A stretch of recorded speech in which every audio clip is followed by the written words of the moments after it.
BEd first semester first year, B Ed first year first semester, paper number 102।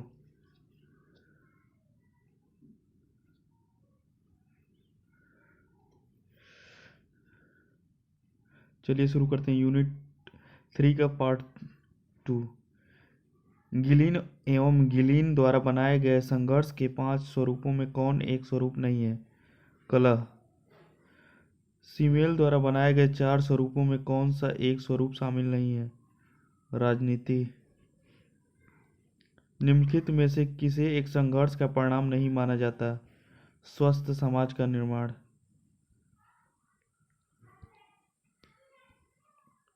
पुराने समाज के अंत तथा नए समाज के जन्म के लिए संघर्ष आवश्यक है। उपयुक्त कथन है कार्ल मार्क्स का।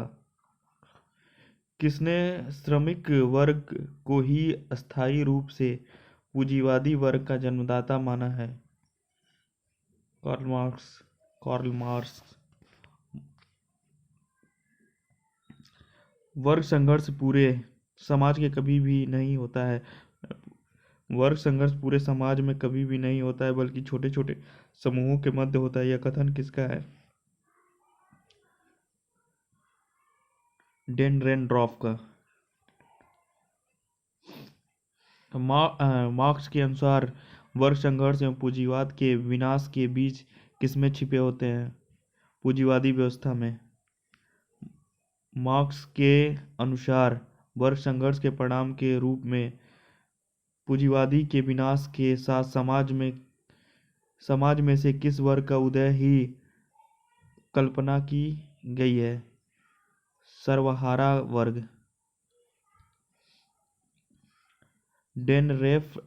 डेनरेनडॉर्फ का संघर्ष सिद्धांत किस पर आधारित है? सत्ता के संबंधों पर। निम्न से कौन परिवार के प्रमुख प्रकारों में आर्थिक कार्य है? ये सभी। उत्तराधिकार का निर्धारण, श्रम विभाजन, आय एवं संपत्ति का प्रबंध।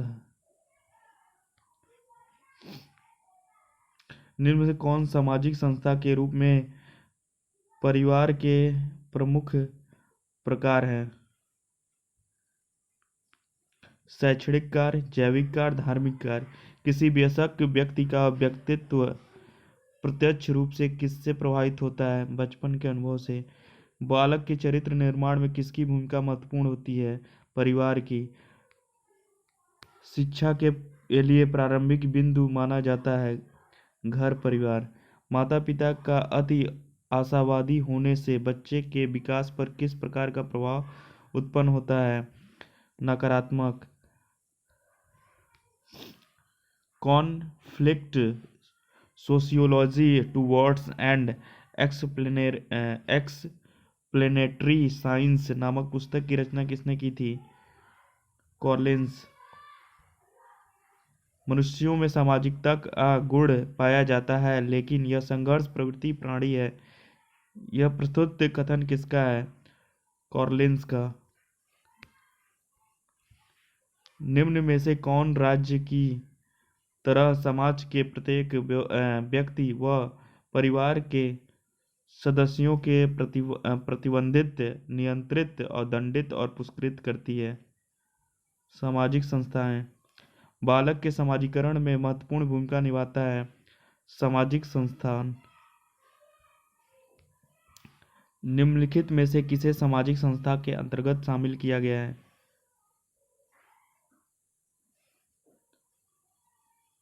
परिवार, विद्यालय, धार्मिक क्रियाकलाप। सभी। निम्नलिखित में से कौन सा सामाजिक संस्थाओं के प्रकार के अभिन्न अंग हैं? ये सभी। सरकार, परिवार, शिक्षा। सामाजिक संस्थाओं के रूप में अर्थशास्त्र का मुख्य कार्य क्या होता है?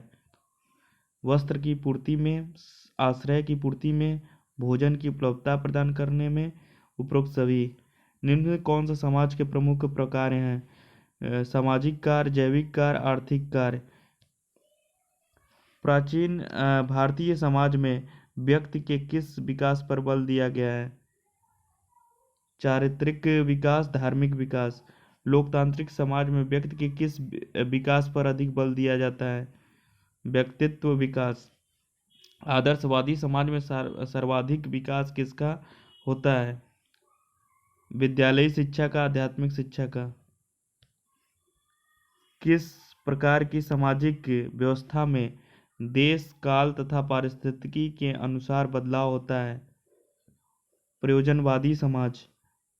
पूर्णतावादी माता पिता का व्यवहार सामान्य तौर पर कैसा होता है? अति अनुशासित। निम्नलिखित में से कौन सामाजिक संस्थाओं के विद्यालय के प्रमुख प्रकार कौन से हैं? शैक्षणिक कार्य, मनोवैज्ञानिक कार्य, सांस्कृतिक कार्य।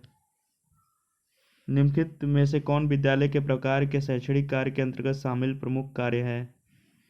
अध्यापन कार्य करना, मानव विकास करना, व्यक्तित्व विकास करना, ये सभी। विद्यालय बच्चों के किस विकास के लिए महत्वपूर्ण होता है?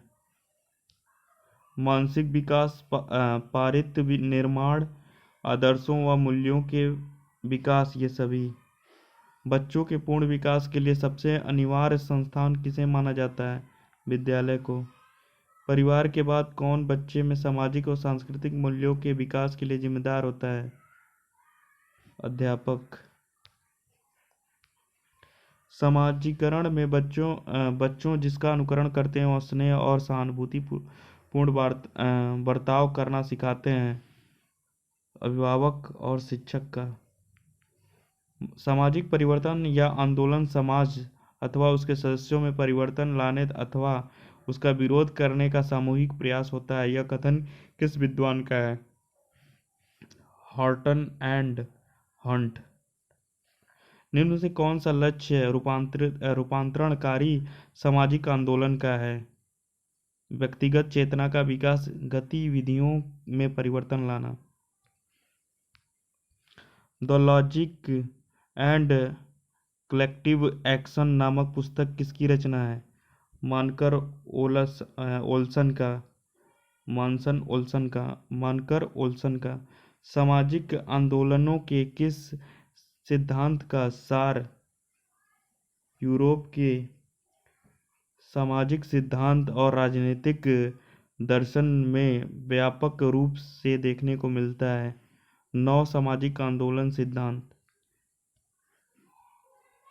निम्न में से कौन से सामाजिक मूल्य शिक्षा को विशेष रूप से प्रभावित करते हैं? समाज की संस्कृति, रीति रिवाज, मान्यताएं, ये सभी। शिक्षा द्वारा किन सामाजिक मूल्यों को विकसित किया जाता है? सामाजिक परिपक्वता, चरित्र विकास, प्रतिस्पर्धा तथा सहयोग।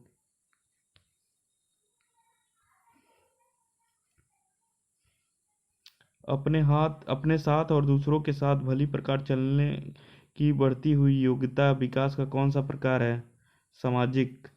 समाजीकरण वह प्रक्रिया जिसके द्वारा एक व्यक्ति को उसके किस परिवेश के द्वारा अनुकूलित किया जाता है? सामाजिक परिवेश के अनुकूल। संस्कृति एक पीढ़ी से दूसरे पीढ़ी संप्रेषित के लिए सर्वाधिक उपयुक्त माध्यम क्या है? शिक्षा। समाज और शिक्षा एक दूसरे के घनिष्ठ रूप से जुड़े हुए हैं, इसलिए एक के बिना दूसरे का अस्तित्व संभव नहीं है। ऐसा क्यों?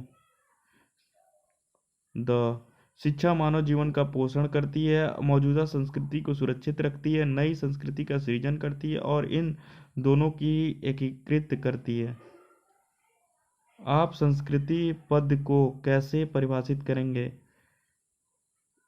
एक जटिल समग्र जिसके अंतर्गत वह सब कुछ आता है जो एक व्यक्ति समाज के रूप में ग्रहण करता है।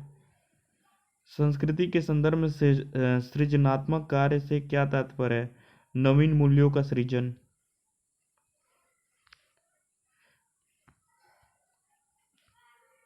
शिक्षा संस्कृति से किस प्रकार संबंधित है? सर्वोत्तम उत्तर का चयन करें। शिक्षा पुरानी संस्कृति को टिकाए रखती है और नई संस्कृति का सृजन करती है। सांस्कृतिक परंपरा की एक जाति के जीवित रहने की आवश्यक शर्त है। यह कथन किसका है? हुमायूं कबीर का है। संस्कृति को कौन से पक्षों में बांटा गया है? भौतिक और अभौतिक। निम्न में से कौन सी शिक्षा के द्वारा संस्कृति के संदर्भ में नहीं किया जाता है? संस्कृति का अवनयन। सामाजिक परिवर्तन वह शब्द है जो सामाजिक प्रक्रियाओं तथा सामाजिक संगठन के किसी अंग में अंतर अथवा रूपांतरण का वर्णन करने के लिए प्रयोग किया जाता है। यह कथन किसका है? सर जोन्स का। सामाजिक परिवर्तन के लिए निर्णायक कारक है भौतिक पर्यावरण, वैज्ञानिक आविष्कार, अंतःक्रिया। ये सभी निम्नलिखित में से किसके अनुसार सामाजिक अथवा सांस्कृतिक परिवर्तन प्राविधिक आविष्कारों अथवा वैज्ञानिक खोजों तथा समाज के लक्ष्यों तथा अंतःक्रियाओं के कारण होता है? ओटावे। भारत में सामाजिक परिवर्तन का निम्न में से कौन सा एक कारक नहीं है? जनगणना। निम्न में से क्या भारतीय समाज में परिवर्तन की प्रक्रियाओं में सम्मिलित नहीं है? पश्चिमी संस्कृति का अप्रभावी होना।